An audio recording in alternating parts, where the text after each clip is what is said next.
We are talking about Moonbirds. So before yesterday, I'm not going to lie, I had no idea what a Moonbird was. I think there are some other people who also felt that way, but they brought in $200 million on their debut. So the project is the first from Proof Collective, a private NFT community led by entrepreneurs Kevin Rose and Ryan Carson. So there was some controversy around the project that we can get into later. There was controversy around the mint price, which was 2.5 ETH. Raffle manipulation and rarity sniping. So all the fun NFT controversies.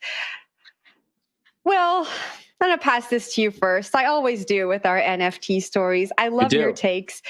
$200 million. It just keeps going.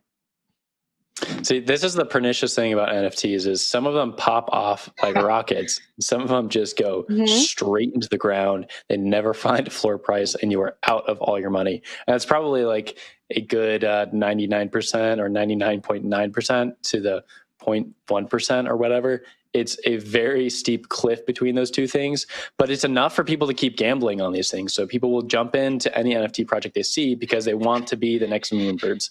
They want to be the next PFP NFT to go live and do really well. And then you cash out and you're set for life. Like think of all the Bored Ape Yacht Club people who bought into that project. Wasn't that expensive at first and they got into it. And now, they're holding a token that is worth $250,000 basically at the floor price. And some of them are worth much, much more. Celebrities are holding them.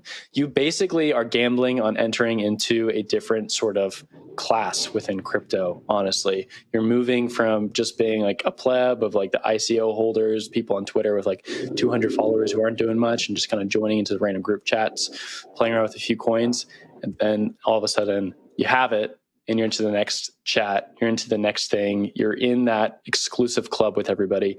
And that's why I don't see these NFT things actually going away for a little bit now. I'm starting to reformulate my thinking after a year and a half of being completely wrong. And I think these things could keep going on because people want to do well in these things. They want to have one that pops off until they'll keep putting down money. And there's enough money for the market to keep being irrational and keep popping off. David, I want to throw this up to you and get your take though. First, so I actually, just to add to your point about the sort of gambling nature of this, probably everybody on the panel here knows Mike Dudas. He's a former entrepreneur. He co-founded The Block, and now he appears to be a full-time NFT investor. And he said that over the last year, all of his gains have come from 5% of his portfolio. So definitely that like gambling aspect of it, which also, in fairness, is how VC and hedge funds work too. So that's interesting. My thoughts about this, and I'll leave it to, hopefully we can dive into sort of the details of the manipulation that is being alleged. But my big picture take is, I think that this contrast, right, between this project just taking off and the broader NFT market is pretty blasé.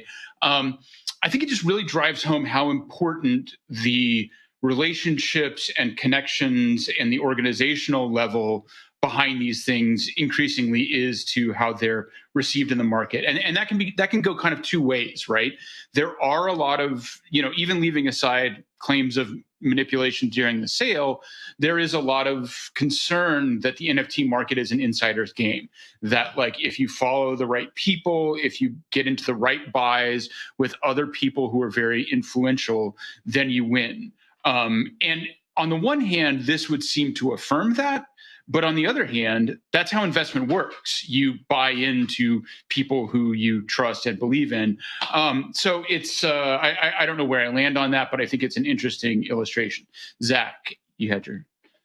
I think that's a really good point. And I think that's what people are sort of fumbling to articulate when they're like, NFTs are a scam. Like, it's just that dynamic of like, who being early, and then to Will's point, sort of that weird like frenetic energy of like chasing one thing to the next, to the next, to the next, hoping that it's the 5% of the portfolio that pays off big, and that hey, Moonbirds is maybe the next blue chip NFT, right? There's sort of this like weird frenetic energy in the NFT space around that, right? Because again, the fact that there's money attached to these things is really for most people probably what is driving the interest. I think we're having those conversations in the NFT world, and I think people who are being honest with themselves in the NFT world realize that the money is a feature, not a bug. It's not really the art. It may or may not be the community, but if you strip the thing of the money, I doubt that any of this would have legs. And I think what we're seeing with these things and I gotta jump in because I hate the term blue chip NFT. There is no such thing as a blue chip NFT. People. What are you talking about? There's definitely blue chip NFTs. There's blue chip NFTs. This is indisputable. Do not do that.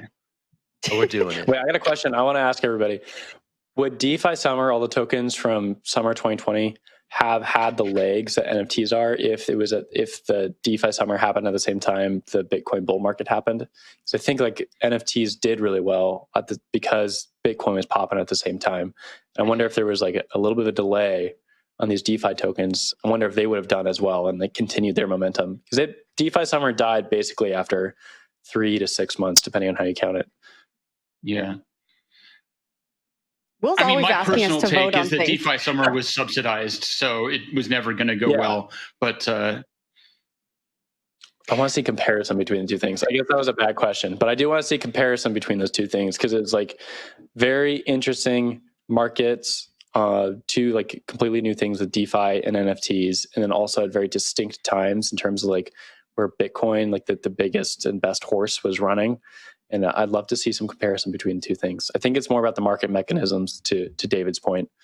But I'll leave it there. I want to quickly add something to what you said, David. You know, when we see projects like this and we think about the traditional financial market, it really comes down to how much money you have, who you know, what your risk tolerance is, how much disposable income you have. And I think that we see that transferring into the crypto world, even though the ethos is really like, this is for everyone. You know, if you couldn't participate in that traditional world, you can participate here. But the more mainstream we get, the more that ethos is kind of bleeding in to this world. And it's kind of sad. These people who the technology and these products were made to uplift are still the ones kind of at the bottom of the barrel. But Zach, I think I saw your hand go up.